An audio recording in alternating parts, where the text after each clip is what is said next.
अच्छा, तो अक्सर हम सुनते हैं दादी अम्मा के नुस्खों के बारे में, जो नस्लों से हमारे घरों में चलते आ रहे हैं। अक्सर लोग इन्हें सिर्फ टोटके कहकर नज़रअंदाज कर देते हैं।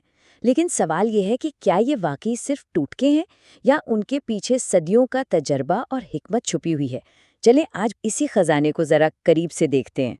इस सफ़र को शुरू करने के लिए ये अल्फाज कितने खूबसूरत हैं, है ना? ये इन घरेलू इलाजों को बिल्कुल एक नई रोशनी में दिखाते हैं। ये कोई आम बातें नहीं है, बल्कि एक ऐसा खजाना है जो वक्त की कसौटी पर पूरा उतरा है और सदियों के तजुर्बात के बाद हम तक पहुंचा है। तो चलें इस खजाने को ज़रा खोल कर देखते हैं।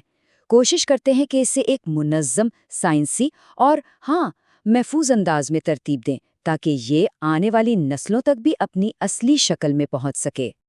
ठीक है, तो सबसे पहले एक बहुत ही आम मसले से शुरू करते हैं, दांत का दर्द। और इसका जो रिवायती हल हम सबने सुना है, वो है लौंग। लेकिन क्या कभी सोचा है कि ये काम कैसे करता है? तो जनाब यहीं पर साइंस मैदान में आती है।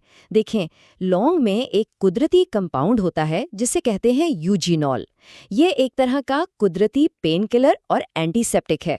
तो जब आप लौंग को दांत पर रखते हैं तो दरअसल यही यूजीनॉल अपना काम दिखाता है और दर्द में फौरन आराम महसूस होता है ना कमाल की बात? लेकिन हाँ, एक बात याद रखने वाली है। भले ही ये एक कुदरती इलाज है, लेकिन एहतियात फिर भी ज़रूरी है।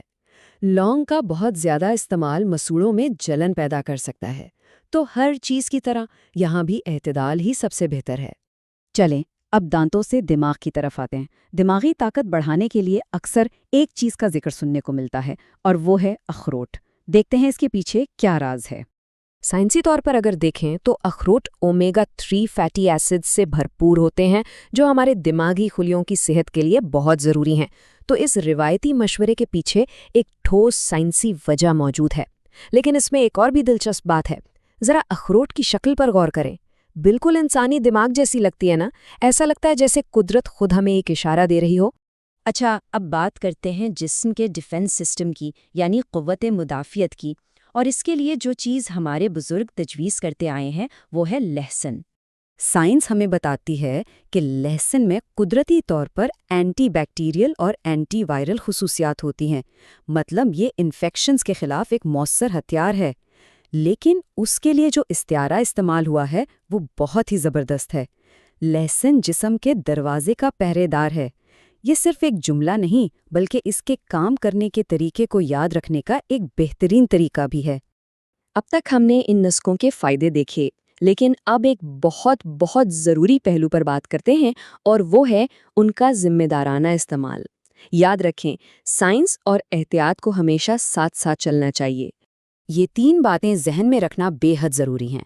पहली बात, हर नुस्खा हर एक पर एक जैसा असर नहीं करता। दूसरी, अगर कोई संगीन बीमारी है तो ये डॉक्टर का मुतबादिल बिल्कुल भी नहीं। और तीसरी और सबसे अहम बात, इनमें से कुछ चीज़ें आपकी मौजूदा दवाइयों के साथ मिलकर कोई मनफी रद्द-ए-अमल भी दे सकती हैं। इस पूरी बात का निचोड़ इस एक जुमले में है। ये इलाज नहीं है, ये मददगार तरीके हैं। ये फ़र्क समझना इन नुस्खों को महफूज और मौसर तरीके से इस्तेमाल करने के लिए इंतहाई ज़रूरी है। तो सवाल ये पैदा होता है कि इस कीमती इल्म का मुस्तकबिल क्या है?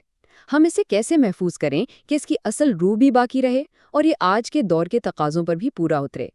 यही तो सबसे बड़ा चैलेंज है। क्या हम इस इल्म को वक्त के साथ भूल जाने दें, या फिर कोई ऐसा तरीका अपनाएं जिससे ये आने वाली नस्लों के लिए भी एक कारआमद विरसा साबित हो? और इसका हल बहुत ही सादा और शानदार है। इन तमाम नुस्खों को उनकी साइंसी वजाहत के साथ इकट्ठा किया जाए। ये रिवायत को जदीद इल्म से जोड़ने का एक बेहतरीन तरीका है। और ये इल्मी पुल कैसे बनेगा? इसके ये 4 सुतून हैं। पहला, हर नुस्खे को लिखें। दूसरा, उसके पीछे की साइंस आसान लफ्ज़ों में बताएं। तीसरा, साफ साफ बताएं कि क्या एहतियात करनी है। और चौथा, ज़बान इतनी सादा हो कि हर कोई समझ सके। तो आखिर में ये सिर्फ कुछ टोटकों को महफूज करना नहीं है। ये दरअसल माजी और मुस्तकबिल के दरमियान हमारी दादियों की हिकमत और आज की साइंस के दरमियान एक इल्मी पुल बनाने जैसा है। एक ऐसा पुल जो इस कीमती विरसे को हमेशा हमेशा के लिए जिंदा रखेगा।